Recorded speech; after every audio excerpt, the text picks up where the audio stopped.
Yes, that's so. Everyone sees sounds official. Bagfuel, Hynaken, Space Ghost.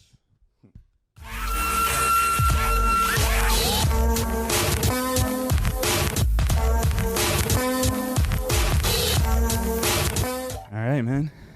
So, like, every time I do my podcast, I always start it off like this. I'm like, who is Esso? Well, it's really Esso. Esso. Sorry. That's that Dominican, That's all good.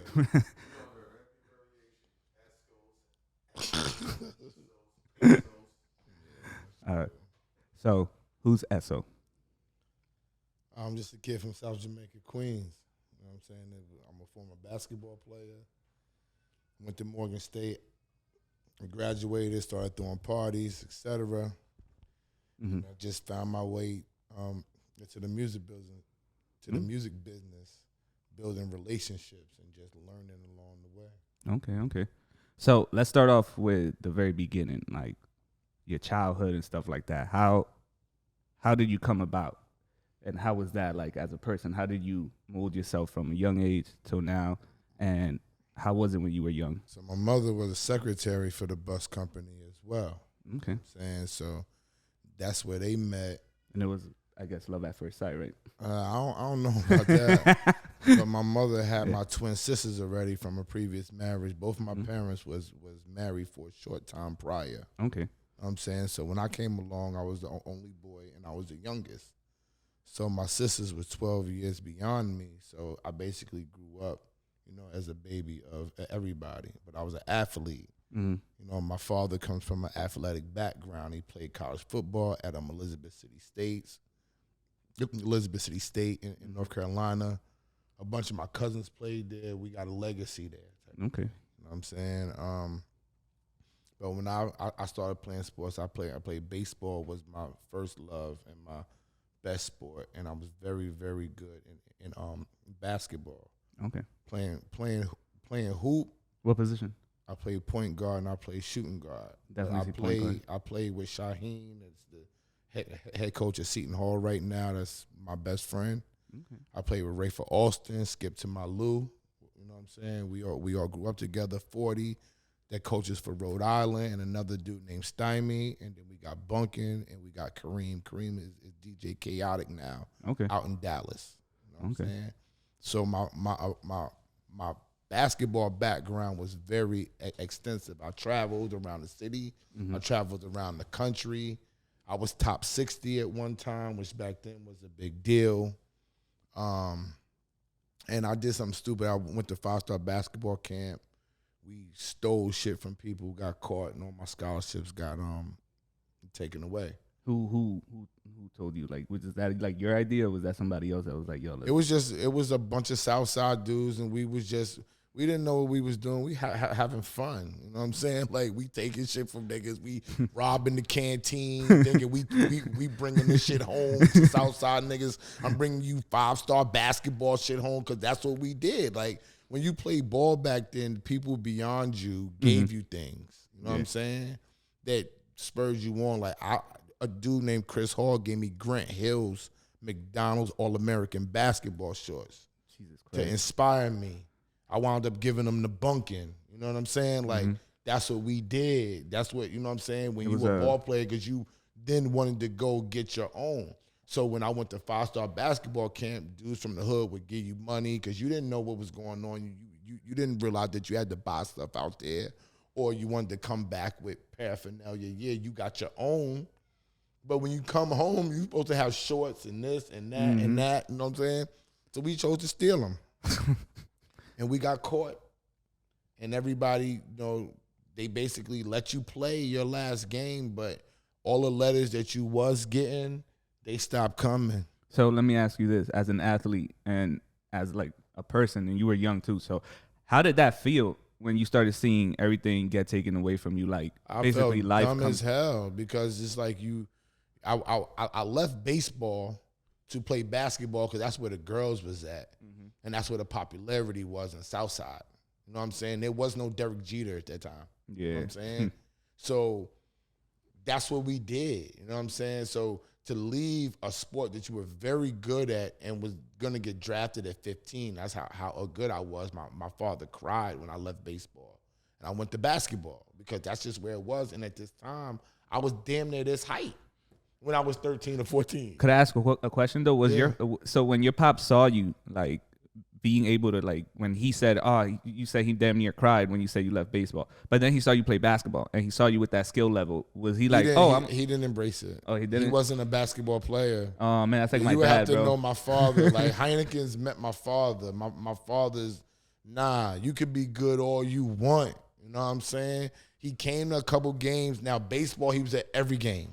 Basketball, I could count on one hand how many basketball games he came to. We got something in common, man. My pops, because I'm Dominican, so like, you know, that runs baseball automatically. Like, you know, you got to feel ground balls. You got to switch head, playing shortstop, second base, and I was a lefty too. Pitcher. I already know. So you already know how it is. My dad was looking at me when he heard I wanted to play because I was more of a football head because I played with my homie, so we all used to play together on the same team.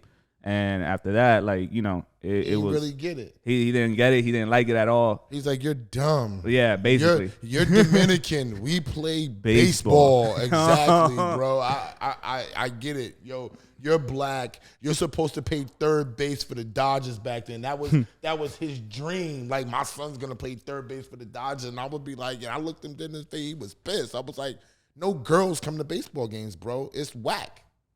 Yeah, I'm not doing that no more. Like, I'm where the girls is at, bro. And if I can play basketball and do what I love and the chicks is there, that's what I'm rocking with. You know what I'm saying? Period. So along those lines, when you lost the scholarship, what went on? How did you try to cope with that? I didn't really know because basketball was different back then. You know what I'm saying? So you didn't really know until the follow-up letters didn't come. So 10 games into the season, my coach calls me, and Coach Dorsett, and was like, I don't think them letters, like, I don't know what's happening, but we lost communication. Then I had to tell him, like, yo, this is what happened at camp. You feel what I'm saying? And then we kind of figured out, because then I was getting D3 letters, and it was all wild stuff. So I'm like, I'm going from this to D3. So I just walked away from basketball, and I had like I got a 1100 on my state test and all that. So every college in the country, like back then, and 1110 was a big deal. Okay. You see what I'm saying? So I had Ivy League schools calling me, all types of schools, and I was like, I'm not going to college. My mother forged my name on a document and sent me to Morgan State. told me 3 days prior, you're going to school. You're going to college. And I was like, going to college? How? I didn't fill nothing out. I filled it out for you, and I forged your name on it, and you going to Morgan State, and you leaving in 3 days. Damn. And I wasn't going to tell you prior because you would have tried to get out of it. Damn. Now you finished. Your father's right here. We're right here. Pack your shit. You out in 3 days. Damn. That's how I got to Morgan State. Yo, that's insane. So how at that moment, like, what were you thinking, like, when they did that? You were like, I was lost, bro. I was scared. I was nervous because now I'm leaving Southside. Because the thing behind the story was that my parents were older. So halfway through my junior year, after my basketball season was over for my junior year, my parents retired and moved to Virginia Beach. Oh. And I lived in Southside by myself for a year and a half because I was responsible. So I had summer tournaments, which you had coaches. I had sisters. So my sisters was there. I had my godmothers. They all lived in Rochdale in South Jamaica, Queens. So you was basically getting watched. When they left, they were like, keep an eye on him. Everybody was still, and my other godmother was literally on the floor across the hall. Oh, so you were... we was in 10G. She was in 10D. Okay, so they left you in good hands, basically. Definitely, but I lived by myself for a long time at a young age. So by the time it was time to go to college, and they was talking about dorms, I was like, I ain't living in no dorm. Like, that's taking it a step back for me. Yeah. I'm living in no damn dorm and doing all the rest of that stuff. So I just was like, I'm going to be Nino Brown. I'm going to fucking sell drugs. I'm sure these niggas is laughing. I'm dead ass. I was like, yo, I'm going to be the most magnificent drug dealer of all time. And I was like, I'm never going to get caught. Watch. That was my goal. And then I saw my parents pull up, and I'm on the bench popping shit about how I'm going to be the most magnificent drug dealer. And I look, and God busted dead. My man G. Smith is dead now. G. Smith was like, I'm like, Greg, is that my parents? He was like, that look like your mother. And my mother stood up, yo, nigga, get your ass off the bench and come over here. And that was my last day that I thought I was going to be a magnificent drug dealer. I was off to college 3 days later. Man, you got to bless your parents for doing that one right there. They got you out of, because, you know, being in that business, you don't really. I wasn't going to be in that business because even in college, you know, you get fucked up in college and you're hard-headed. I tried to sell crack in college. And I had to go check a fiend one time and whoop the fiend's ass, and he older than me. And I was like, this ain't, I swear, I got in the car, and I was like, this ain't for me. I don't want to be a drug dealer. I don't want to check fiends.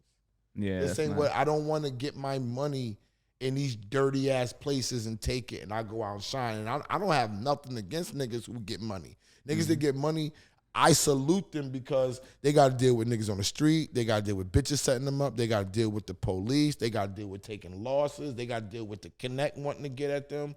They deal with a lot of pressure. I ain't want to have to deal with none of that. And then you can't even trust the people that's around you. So I realized at a young age, it's kind of whack because you don't get a chance to really enjoy it ever. That's true. So it wasn't for me. Okay. So from there on, from the time that so how was college when you were there? College was dope. That's where I got into the music business. Shout out to Kenny McAllister. Shout out to Marlon Powell. Shout out to a dude named Bobby Jones. They were all from D.C. And they were throwing parties. You know, D.C. was. What time did you go? Around what year did you go to college? In the 90s. Oh yeah, D.C. was lit around that time frame, bro. In the 90s. It was lit. I finished in 2000. Okay. So you finished school and everything? In college in 2000. Yeah, I got 2 degrees. What's up, bro? So so they came to me because I was always popular from playing basketball. So when I went to Morgan State, that was a hub for New York, Philly, D.C. So once I stepped on campus, I knew people because I was a basketball player. Some of my teammates from school went to Morgan State. That's lit. You know what I'm saying? So once I stepped on campus, and then a whole bunch of people from my school, A. Philip Randolph, Harlem, is where I went to school at. Although I'm from South Jamaica, I did go to school uptown. I played ball up there. Harlem MFs was all in Morgan State. Harlem niggas is gonna go places. If you know about New York City, Queens niggas, I'm from Queens. Queens niggas don't go a lot of places. It's selective Queens dudes. Not even gonna lie, I have heard that before. It's selective Queens dudes like myself who get out and rock in other boroughs. Okay? Queens niggas stay at home. Uptown niggas is going everywhere. Brooklyn niggas is outside too. You know what I'm saying? Bronx niggas, you gonna find Bronx niggas, but they not as deep as Brooklyn and Uptown niggas. Yeah. You see what I'm saying? That's Brooklyn and Uptown niggas, them niggas is making moves. They moving and shaking. Yo, where you from? I'm from Brooklyn, nigga, but I'm down here in Vegas. He be like, you live in Vegas, nigga? What the fuck you doing out here, yo? Yeah, nigga, you know what I'm saying? I'm from Brooklyn. I'm out in PA. You know what I'm saying? Like, they'll go places. Queens niggas try to make it right where they at. They're going to go to a different part of Queens. And try to make it there. Long Island. They going to stay close. Like, that's just what we do. You see what I'm saying? So, I understand exactly. So me, I was always different because I didn't go to school close to my house. You always went to school further out from your house. Always. My mother set me up like that. She sent me to private school. She knew what she was doing, man. Your mom knew what she was doing. Yo, she did. They all knew. They just looked at you and was like, nah, you ain't gonna do none of this shit here. You not gonna be a typical. Yep. So they made me different already. So even though I was in the hood and popular from playing sports, I then got popular because of girls, because I was fucking rocking heads off from uptown to the Bronx, because now I'm not just a Queens dude. Yeah. You feel what I'm saying? I'm all in Queens. I'm hooping around the country, around the city. Oh, I go to school in Harlem. It's Brooklyn girls, Harlem chicks, Bronx chicks there. Ain't no Queens niggas in Harlem. It was 10 of us that went to the school. My mother lived, my grandmother lived down the block in uptown on 146th Street. My grandma used to live around there. So I would take the girls straight from school to my grandmother's crib, so I was knocking heads off. Oh, yo, bro, from 13 on down, going crazy uptown, my dude. I lost my virginity at 13 uptown, like, going nuts though. Not no regular girls pulling their dress up. I'm like, oh, this is how I get down? So I adjusted. It just made me different, knowing things from people. So when that carried over to college, it was the popularity carried over, and it carried over to parties. Okay. So people started coming out to my parties. So then I became popular for throwing these bomb-ass parties and shows. So you were doing shows and parties prior to you going to college? Nah, in college. In college. Was when they met me. Okay. I just used the popularity from that you already had. And when I went to college, I was automatically popular again. There was no transition. It was like you go from here, super duper popular too, but what are you going to do with it now because I'm not playing basketball? Exactly. Now you use your popularity to get you to bring the people. I guess you brought the people to the parties. Yeah, hell yeah. So what was the first party that you threw that, like the first event that like, put you on the map? I can't remember. Oh, the first event that put me on the map was I did a spandex party. And every girl that came in there with spandex or tights on, because back then riding pants was a big deal. See, people think about spandex like the cheap versions, but back then, chicks from uptown had riding pants, which means it's like if you was going to ride a horse and shit. So you know how they had the tights with the suede on it. They was expensive fucking pants. So you could come in with spandex or riding pants, but they was tight. Nigga, the line was down the block. I let every girl in free. If you came in with spandex riding pants, if you came in with stretched jeans, you was in for free. My dude, my man Dewan came to me right before I started selling tickets. He was like, yo, this is a magnificent idea. Can I get down with it? And I needed help. Because you throwing parties, I put Dewan and Fernando down with it. And we do the spandex party, and it went nuts. That was like my coming out party. I did 2 parties prior to that with the DC dudes, which was crazy, but we didn't make a lot of money. Then I took my money, and my girlfriend at the time, Keisha, helped me throw the second party, which was a dope party. And people came down. It was cool. But the spandex party was something that was like a phenomenon. I did like 4 of them. God damn. Like every semester I did them. You know what I'm saying? For 2 years straight, I did the spandex. It was like the biggest shit out. And then I did stuff, make you get dressed. I did the get jiggy. I came up with that. And I combined with other party dudes. It's like, I do the same thing now with the podcasting. Podcasters and YouTubers, they don't unite, right? Yeah, I've seen that a lot. But I promote that because that's how you're going to make everybody strong. Everybody's not going to make it. But everybody's concerned about getting in my space. The best way you're going to find a way to make it is if you combine with other people that are doing what you're doing.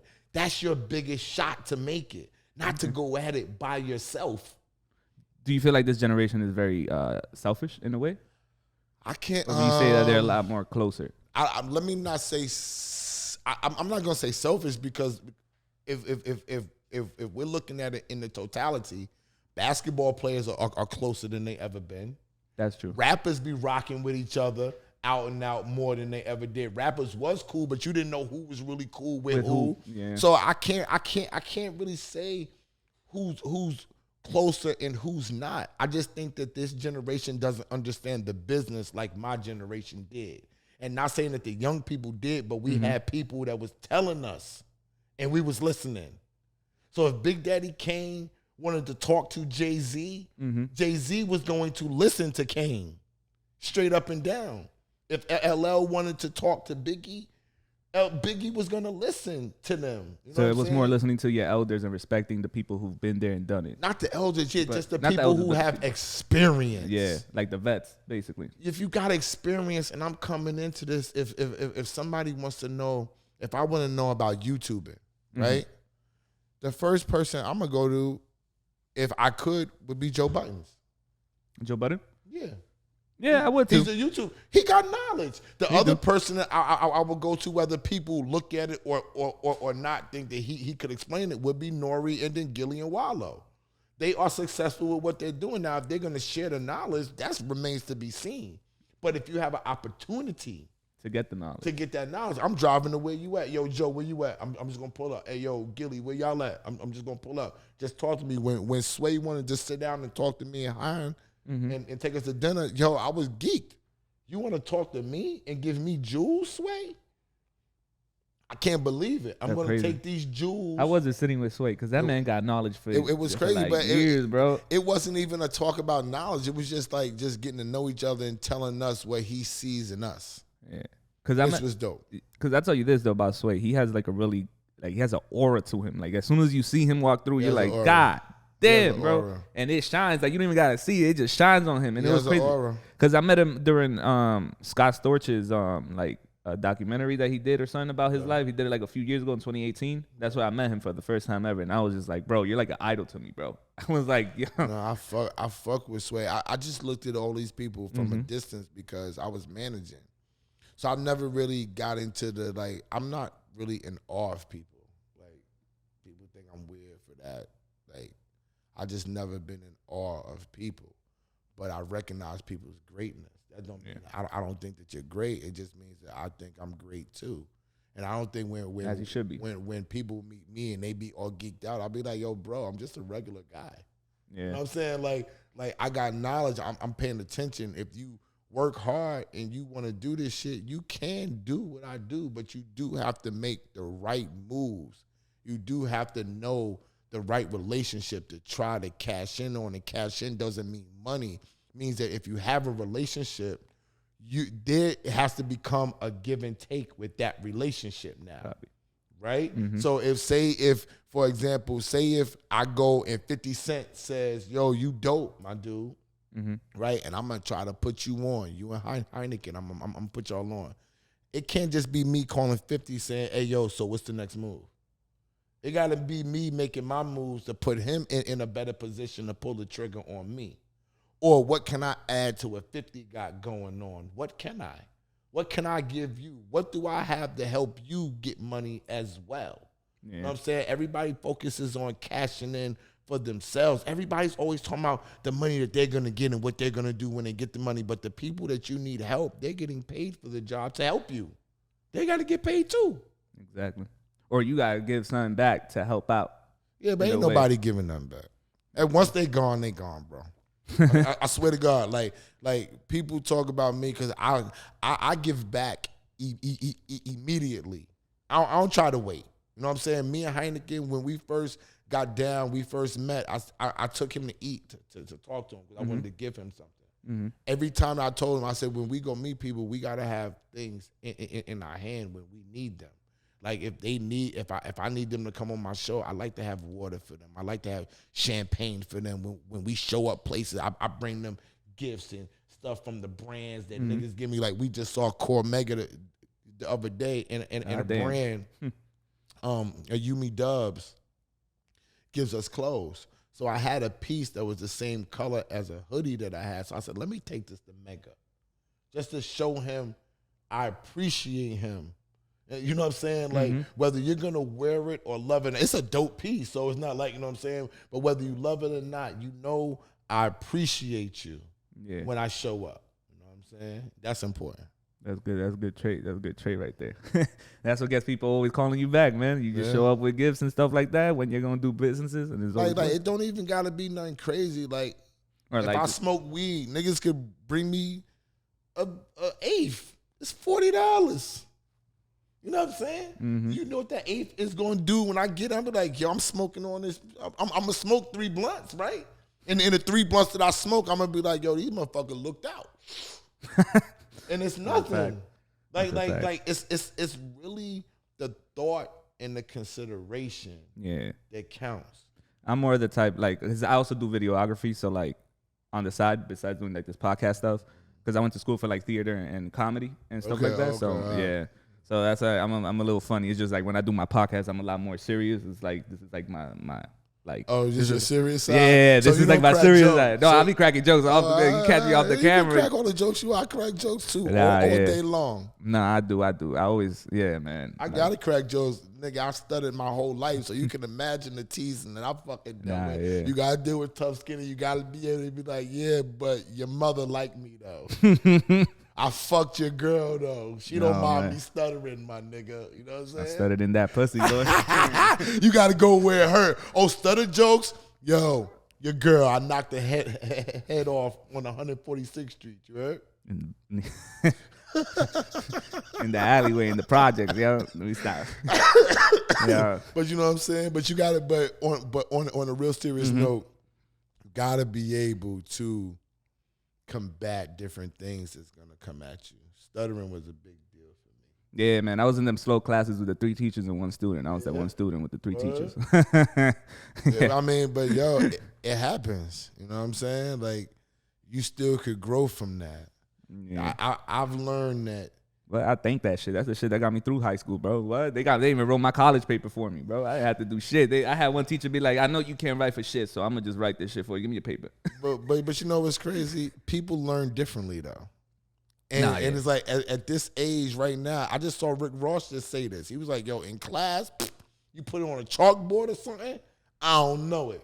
But if you put it on a piece of paper and you put it in my hand, you put it inside a book, or you give me a freaking diagram, or you show me, let me go through what I'm going through, I could learn it. Everybody's learning shit is different. The thing that bothers me about it is people don't explore how they need to learn.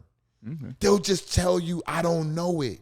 That irks me. You know what I'm saying? True. Like, yo, figure out how you can figure it out. How do you learn good? So if sitting watching content does not help you learn, then figure out maybe reading the book is the way for you. Maybe watching a whole documentary sitting down is the way for you. But don't give up on the learning, because how the hell you gonna get forward? That's true. Everybody not gonna just reach their hand out to help you, bro. That is a fact, man. Oh, I had to get everything by myself, bro. Oh, God, don't even get me started with this, man. Ain't nothing wrong with that, though. Yeah. It feels crazy when you going about it, but when people look at you when you did it yourself, it's a totally different vibe. It's a totally different respect. It's a totally different money thing that you getting coming to you. You don't have to deal with the bullshit. You don't owe nobody. Look at it in a fucking positive way, bro. Because niggas look at it like, yo, I don't got it right now, or this nigga's rolling and I'm not. You don't know how long that nigga rolling. That's true. You might be building the foundation to have you roll when you older. Look at me, my age, like, I could have caught a sonic boom. I made a lot of money when I was young in the music business, right? So that's what I was also going to ask you, like, with the music business and everything, too. When did you, like, get really pushed into that? Like, after those the college parties? Because that's like, all right, that's fun. To tell you, okay, I did the college parties. Then my girlfriend came home. My girlfriend at the time, because I'm married now. Yeah. My girlfriend at the time came home, Keisha, and she bought me the Vibe magazine, and Puffy was on it. And she was like, yo, I don't know who this guy is, because Puffy wasn't really, like, popular at that time. He was known, and people knew him in the music business. You know what I'm saying? But after, like, Biggie lost his life and everything, people started delving in more, the public, into the past of what Puffy had done. So they had wrote a big write-up on him and it was written that he went to college and he started throwing parties and he got an internship and started managing and doing all this stuff. And she was like, yo, you could do this. This is the path that you on. Did you know about him? And I was like, I really wasn't into the music business. I was into sports. You know what I'm saying? So I'm just throwing parties for 3 or 4 years. I'm not thinking about this. So when you were doing these parties, you weren't even interested at all, like not interested, but you weren't really like tapped into the hip hop culture. You were just like, yo, this is. I liked rap. I mean, I was a hip hop dude like everybody else at that time, but I was just a regular. I like music and I buy it. Okay. I wasn't trying to make music. I wasn't trying to be a rapper. I wasn't trying to manage anybody. I was really trying to throw parties to make money. Okay. I was trying to find what was going to be the highlight of my life now that I'm not playing basketball. Copy. It wasn't like I was just saying I'm going to go into the music business. After I fell in love with throwing parties, it was like, am I going to do this party shit forever? And then lo and behold, she came home with this write-up. I think it was maybe in 97. Man, your story is like, God was just sending you like messages. She came home with the write-up, and I was like, I don't even know nothing about this guy like that. You know what I'm saying? But did I know of who Puffy was? Yes.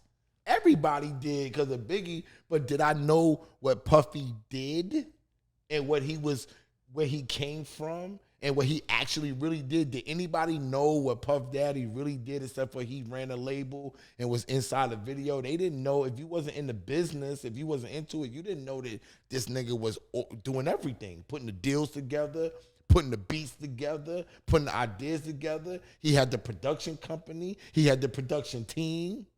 You didn't know all of that. So when I started reading, I said, this is what this nigga doing? Okay, the first thing that I can do is I'm going to start managing my DJs. Oh, that was the smartest one right there. I'm doing the parties.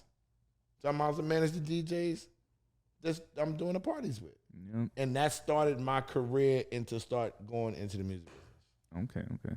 And then what was like the biggest like wow moment you had in the industry when you first walked in? Like, oh, my shit. biggest wow. Okay, You're like, oh, they put me right next to this guy. Oh, no, I'm gonna tell you. I'll never forget this. I started managing Rock Wilder. Oh, okay. In 2003. That's Rock Wilder. Yeah, I'm trying to remember. Producer Rock Wilder that did the Rock Wilder. He's cool with like Eric Sermon and them, right? Yeah. Oh, I met him like way back when Mecca, the guy with the braids. He's on. I met Mecca. Yeah, I met him a while back. I was managing Rock in 2003. Rock is who made me an A-list manager. That's how I gained. I had relationships already going, but Rock Wilder put me right in pocket with people because I was his manager and it was just me and him. You know what I'm saying? So my first wow moment was in 2003. We go to California. It was for All-Star Weekend. It was that All-Star Weekend and the Grammys together. It was incredible. Wow. Sounds like a wild time. We was out there for 10 days straight. We stayed on Rodeo Drive. Ooh. At the Lux Hotel, not Deluxe, the Lux, Luxe. And our first session when we went to go check Redman, my first day meeting Reggie, it was him and Nas in there.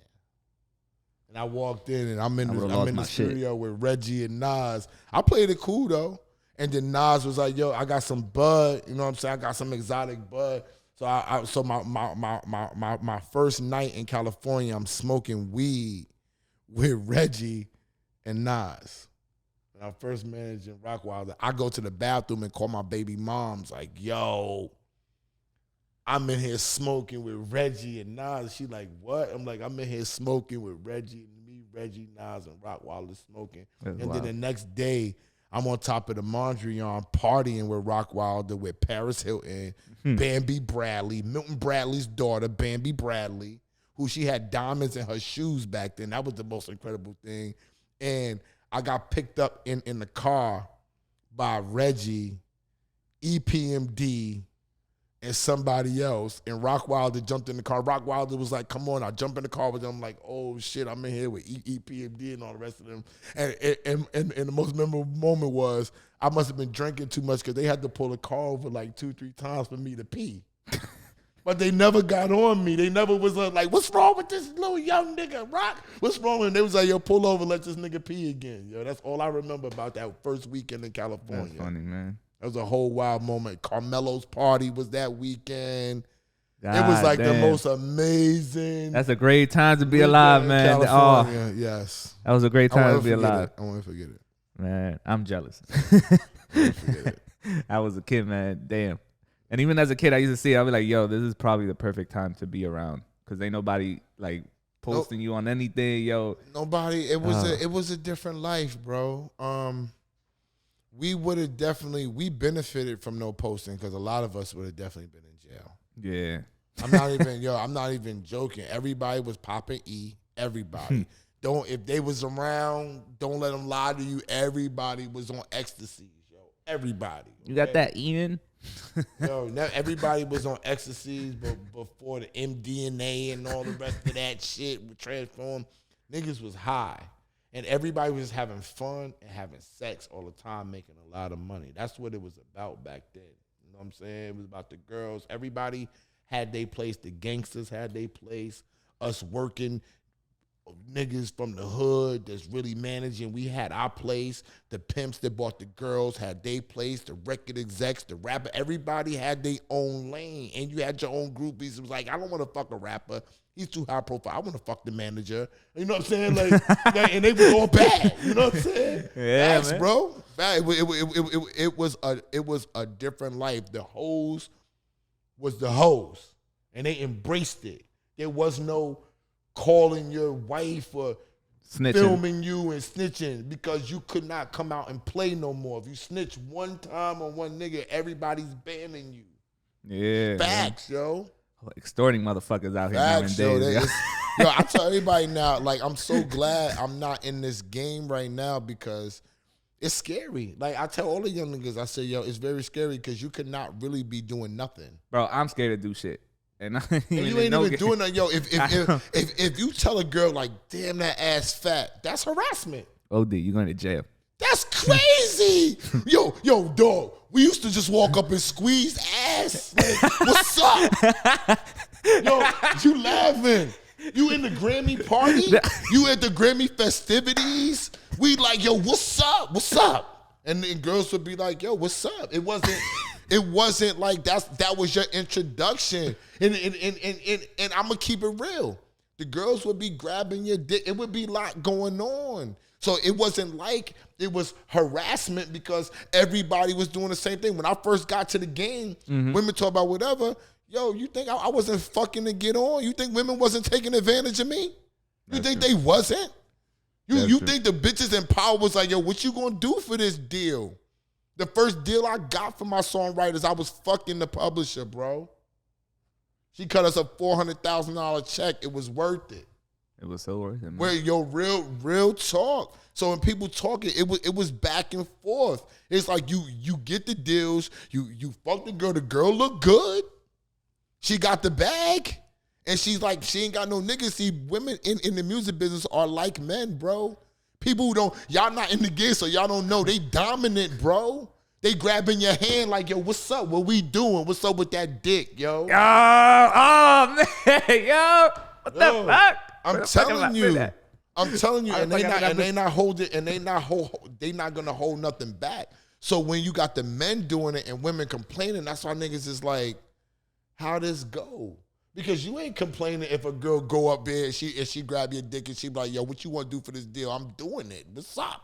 It's nothing. I'm pulling this ratchet out. What's poppin'? Friends, bitch. Yeah. You want to sit on this and you gonna sign that check?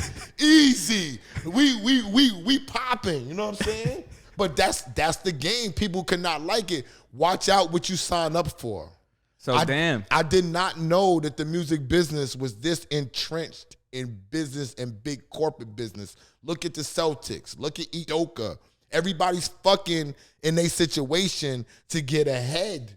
Don't get it twisted. What is your, either you're giving them more money or you're fucking or they can make money off of you. That's true. Why else are they going to let you in? People have to really think about this. Although you've seen it on freaking social media, it's really still a secret society. You can get in if you got some talent or if you know somebody. They're going to let you in. Come on. But if you don't really know what goes on and why people are getting these deals and why people blow up. You don't know. You know what I'm saying? People didn't know. I'm going to use an example for J. Cole. People didn't know that J. Cole was at Roc Nation with Jay-Z, managed by Mark Pitts.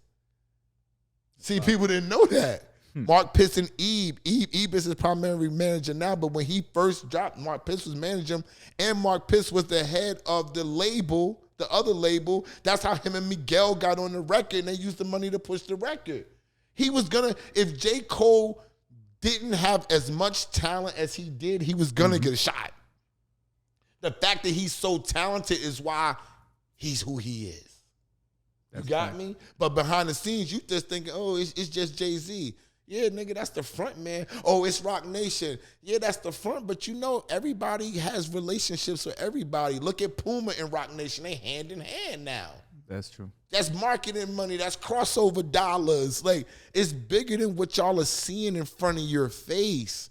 That's what I'm here for, and people rebel against it because it makes them feel like, oh, wow, I can't do what he's saying. There's ways around it. You take the knowledge and you say, I got to get with a rapper. I don't got $200,000 to work a record. I got to work my way to a rapper.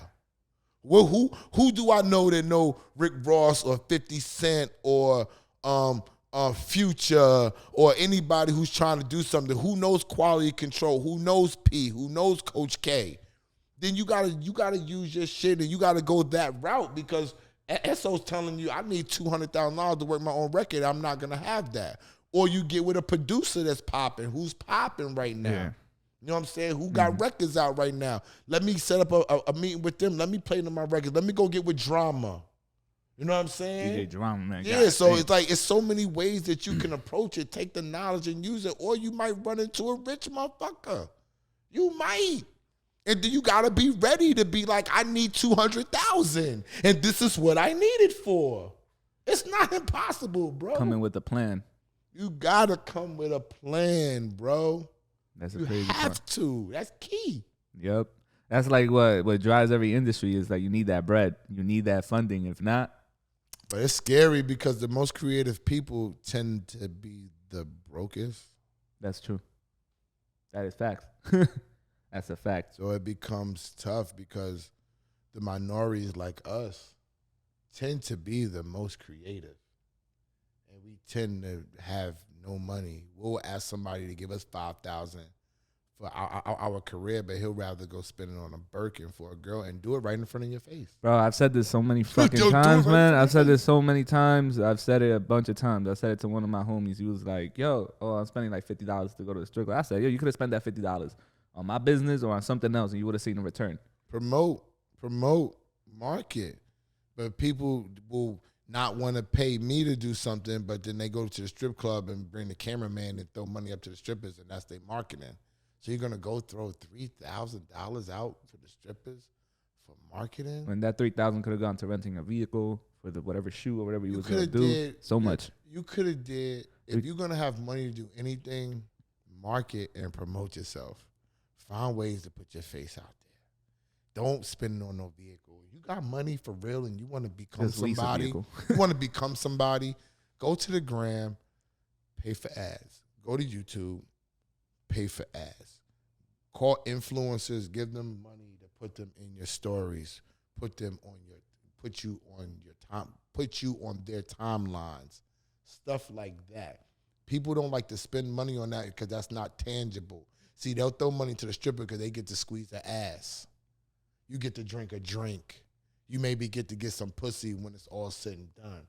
But when you promote and you market, you get to say, oh, this billboard is up or these pictures is up or the street team is up. But you feel like everybody else is getting paid. But if you're really that guy, this marketing is supposed to bring you the exposure to bring people to who you are. You ask Hynaken, he's right here. I pressed up flyers. People, he thought I was bugging. Everybody thought I was bugging. Everybody. I'm old school. I pressed up flyers and had my wife driving around in the BMW you just saw me with, and I was putting flyers out by myself. And I purposely went to Southside to do it. I said, where am I going to put these flyers out? I had 10,000 flyers, and how am I going to do it? I said, where's the effective place I can put this shit out in New York? I said, oh, my hub, Queens. I didn't go all over Queens. I went to Southside. And motherfuckers in Southside was like, oh, shit, let me find out the nigga was here. He was outside. Like, he's prevalent in his own hood for real. Where's my next biggest following? Harlem. I put him out in Harlem. People seeing them. You know what I'm saying? I always believe in promoting myself. When the dude comes and pays me for something, we're going to go eat, and I'm going to find a way to use that money to put it back into promoting myself. That's just what I do. So when people open up and they see I'm on a lot of people's pages, these other people see the work that I'm putting in too. It's not a bad look for me to collaborate with you and be on your page because I'm working. Exactly. You know what I'm saying? I'm fucking promoting. You know what I mean? That's so fact. If you want the most talented people, have to promote their brand. Promotion and marketing. I've been saying this. You ask Hynaken, he's right there. I always say this because I talk to him about this all the time for years. Now you see 50 Cent saying, they find the old clips of 50. Yo, you become a star because people market and promote you. That's how you become a star. You don't become a star from your song. How many songs come out and be hit songs of the summer? You don't even know what the people look like. Oh, I could give you one right now that I've seen that haven't seen him do anything. Clint Capella. Who? Clint Capella? Yeah, not Clint Capella. Capella Gray. Sorry. Capella Gray. Capella Gray with his song. Damn, I forgot. He was supposed to be on the show. He was supposed to be on Bagfuel with me and Hynaken. He canceled on me 3 times. You see what I'm saying? Mm-hmm. People don't understand the power of promotion. Now, if he would have been on my show, he probably would have got 30, 40,000 hits. Mm-hmm. If he would have did the 8-bar clips, he probably would have got 30, 40,000 hits. That would have been a catalyst for somebody else to have him on and keep his flow going and gives people a reason to say, well, what you got out now, my guy? That's true. You know what I'm saying? Promotion and marketing, even with this show. This show could go bananas. We didn't monetize people. Every time I'm on the nigga show, I'm not even exaggerating. They monetize. They be like, yo, we had 300 followers, now we got 1,000, and we got the hours, and we monetize. Okay, well, promote it. Oh, well, I'm just going to take, no, nigga, promote it, nigga. That's exactly what I'm going to have to do. You know what I'm saying? Like, why would you not just promoting me, you promoting yourself. You can't expect me to give you money on your page to put dollars behind your shit because it's me. No, you got to do it yourself. You gotta promote it, bro. Yeah. If you don't promote it, how are you gonna know? Puffy told me this a long time ago. He don't remember telling me this because sometimes he see me now act like he don't recognize me because I cut my facial hair off and I got braids. So I know he don't fucking remember telling me this. He said, if you got a magnificent product and nobody knows about it, you don't have shit. Like, That's a fact. If this podcast, you could be the funniest motherfucker in the world. If don't nobody know you, you ain't shit. You don't got nothing. You know what I'm saying? So your best bet is to go out and promote yourself as the funniest motherfucker. You know what I'm saying? Or else ain't nobody gonna come to you. We ain't just gonna know you funny, nigga. You know what I'm saying? We gotta know. You gotta be around. You gotta see people. People gotta see this. The niggas need to see clips of you. It takes people 21 times now to see you to click on your shit now. 21. And the gram is slowing you down if you don't give them $15 a month. They slowed my page down. I done lost 4,000 followers straight up. And it's people that follow me. They're following me back. Mm-hmm. But if you're not liking and commenting, they look at you as a dead joint and they'll unfollow them for you. They'll unfollow you for them. Oh, you ain't checking for this nigga like that. Yeah, that's why I don't like certain things that Instagram does. I decided to move myself more to like, cause my shorty, she's a marketing. She works at a marketing agency, so she be telling me, she's like, nah, fuck Instagram, go straight to TikTok. That's where the masses is at. You got to go straight there. Everybody wants to go there because it's quicker, it's faster, and you get the information right It's away. a little more difficult. It's harder to transfer your business on TikTok. Oh, no, it is because you got to watch what you do. They got to make it TikTok for dummies. It's a little like, it's different. I get it, but it's patterned to one age group and one style to me. Yeah. You can break through with certain things, but it's off the entertainment. Like if you're going to tell jokes, TikTok is perfect for you. Mm-hmm. You might go dumb on TikTok with that. Now the gram, motherfuckers got to share your shit. That's true. The gram is the pros. Yeah. TikTok is college football. That's it is. No, that's how I see it. If you got college football, you know they be running the score up to 79 to 68. In the pros, no nigga, it's 34-30. And we got to change the rules to even get you to 34-30. You feel what I'm saying? That's true. You got to look at it like that. It's all about what you gonna put into it, bro. So what are you up to now? What is like the thing that you're doing now? It's like one of the crazy things. Before we end it and everything. Well, right now it's all about Bagfuel right now. Okay. Me and Hynaken show. Shout out to their show, by the way. Shout out to their show. Yeah, it's taking over the streets right now. That's where we at with it right now. Like, we the hottest niggas on the street that's coming up. We got a lot of big shows coming up. We going out to California on Wednesday. Ooh, sounds lit. That 6-hour flight. We got Hit Boys set up and more people that's gonna be an impact on the West Coast. Mm-hmm. Then we got 8-bar clips, which is our rhyming platform. It's a freestyle platform. You only get 8 bars to spit, no beat. You know what I'm saying? That's what dudes come do now when I need you to film it. I got you. So we had Cassidy up there, Graph, a whole bunch of rappers that are established, but we also give people a shot. Like, if you really hot in the streets, then you can get on. If you not, you gotta pay. You know what I'm saying? You pay to get on the platform, and you do that. Then I got a show with Clue that Rap TV is actually doing a deal with us. It's called Air Pollution. Mm-hmm. Hynaken produces it. Space Ghost shoots it. It's all the same. It's all the same family. You know what I'm saying? But that's me and Clue. That's more of a high end joint. We had Little Baby on. We had Da Baby, Finesse 2 Times, a Boogie, and we had a fifth. Oh, and Roddy Ricch. That's a goddamn all-star list right there, bro. Yeah, so that's the first five that me and Clue did. So that was just like the template to show people that we could do it. And now it looks like Rap TV is gonna do a deal with us, and then we're looking to do a deal. We got people that's inquiring about Bagfuel as well. So this stage is just right now, just keep our head down, keep working, keep getting better, and as the deals come in, make the right decisions to go with the right companies. Copy. So before we go and everything else, and I end this, I'm gonna ask you, who are your top 5 people that do what you do? The top 5 people. That you be he's like, laughing yo, because I don't watch content. I'm sorry, I can't even say. All right, so you're just gonna put yourself in there. I'm just saying we know the typical people. I'll say who is number 1 and number 2 and 3 to me is all the same people. It would be Joe Buttons, Gillian Wallow, and Honori. They would be the top 3. Then you got other people that are in and out. So you got Math Show, which is top 5, whatever people say. And I'm going to be honest, beyond those 4 shows, I don't really know nothing else. I'm not paying attention. Like, I don't even pay attention to their shows, not to be funny. I didn't know who Math was until I got on the show. Oh, shit. Hynaken, like that's real shit. I didn't know him. I didn't know of the show. I knew who Gilly was because of rap. I didn't know Wallow.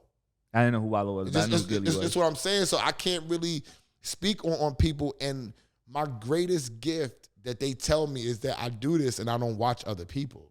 So I don't even know what the template is. I don't know what I'm gonna tell the whole truth. I watched Drink Champs for the first time last night with Rick Ross because my wife was like, "You do this shit. We need to watch other people." And I was like, "I don't watch it. Like, I don't get joy out of watching other people do it." So we watched the Ross joint last night, and the Ross joint was actually good. What I like about Nori's show is he sets them up to give you the game. You know what I'm saying? Sometimes it's games, sometimes it's stories. It's all about what you're gonna get out, what you're gonna get from it. You know what I'm saying? Okay. And another one I got, who are your top 5 music stars? Right now? Right now. Drake is up there. Oh, although saw you was hanging out with him. I'm not gonna hold you. I saw you hanging out with him, yo. No. Although people get mad at me because I don't think he's a top 5 all-time rapper. Great but I might put him in top 5 all-time artiste. Yeah, to ever do it. You know what I'm saying? Like I'm gonna keep it real now. I heard through the grapevine he don't like that analogy. Well, being like the greatest artist of all time and being known as that?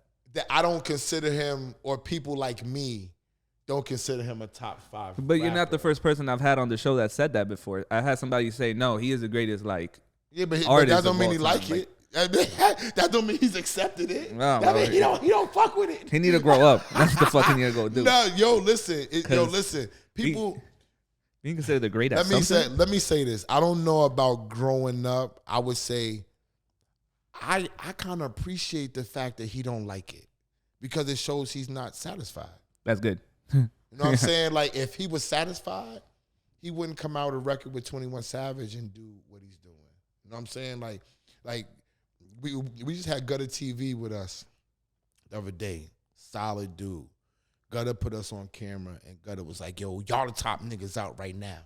And I was like, "Nah, Gutter, we ain't the top niggas right now. Like, we good though." He's like, "So why you think that you're not the top niggas right now?" I said, "Cause we don't got that $1 million deal. If I was that top nigga, I would have that paperwork. I would have been pulling up to you, not in my Beamer, in a car from the company that's bringing me to your spot, and my rep would be right here. My cameraman would be right here taking pictures because why? I'm that nigga." Am I gonna be that nigga? Yes. But right now is the time when I'm working towards that. So I can't think I'm that guy. Do I have the knowledge of these people? Do I think that if I'm put in the position of what they doing, could I do it? Yes, I would. You know what I'm saying? And I can't leave out Rory. For some reason, people tend to leave them out. I think that they're just on a different circuit. They not on that rowdy super shit, duper controversial shit no more. I think, I'm looking from the outside, I think that they refined their craft. Yeah. I wouldn't mind, like, Han knows that I don't mind being the dude that makes money and everybody's not talking about me. Forget talking about me all the goddamn time if I'm not making the money. You know what I'm saying? Like, so if they're making the money and the way that they show up and they get their guests on and where they shooting at, they popping. They got to be making money the way that they doing their thing. You know what I'm saying? So I would put them in my top 5. It would be Joe Buttons. It would be fucking Nori, Gilly, Math, and Rory. Rapping, it would be Drake. Okay. Future. Right. Future.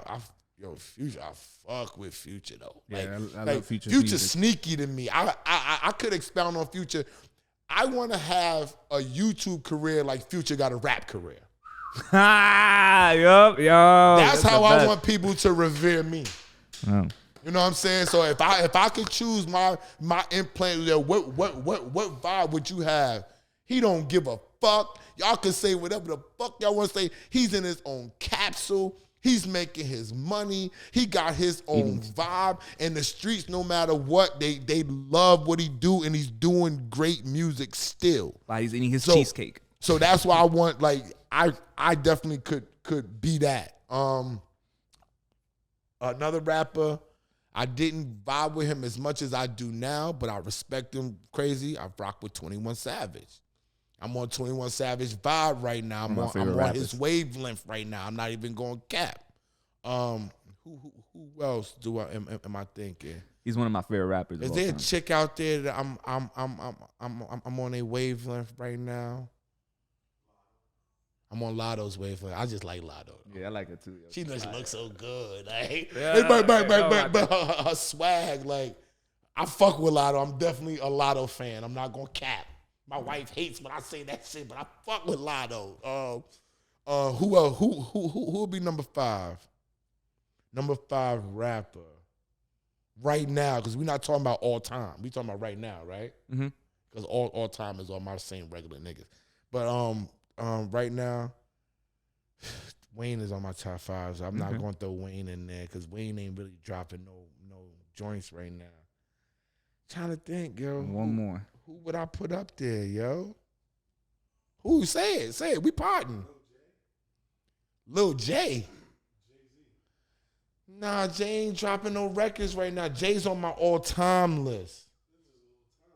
Oh, this is we talking about all time. Man, Biggie's my number 1. Oh, okay. We ain't talking about Biggie's my number 1. The only people that crack my top 5 when we talking about top 5 all time, Biggie, Pop, Hove, Lil Wayne,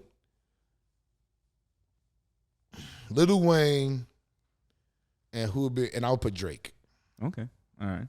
So, what's a message that you would leave for, like, the youth now that we're coming to a close? Oh, man. Somebody that's trying to do what you do, but they don't have a goddamn idea of how to go about it. Man, I would say research it first, and not boringly research it. Research it in a way where you're going to put your money behind it. If you want to YouTube, go to the festivals where they potting. See what they doing. Try to go out there, meet some people, build the relationships, learn your craft first, learn how to produce your show. How do you come up with topics and questions and stuff like that?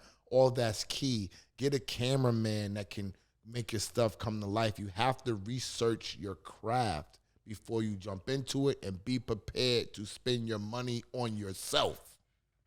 There you go. I heard it here first. And once again, thank you for being on Baba Sucia, man.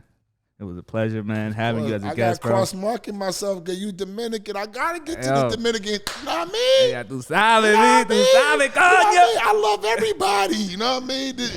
This knowledge isn't just for black people. This knowledge is for black people, Dominicans, Chinese people, Everybody. whoever needs the knowledge, who's trying to come up in entertainment and or music, YouTubing and podcasting. It's for you. You know what I'm saying? Thank you, man. Don't limit yourself. Follow Bagfuel on YouTube. Follow Bagfuel on the gram. Follow my gram, ESSOWRLD, no O. And follow my partner in crime, HYNAKEN, Instagram as well, yo. You already heard it here first, Baba Sucia. We out.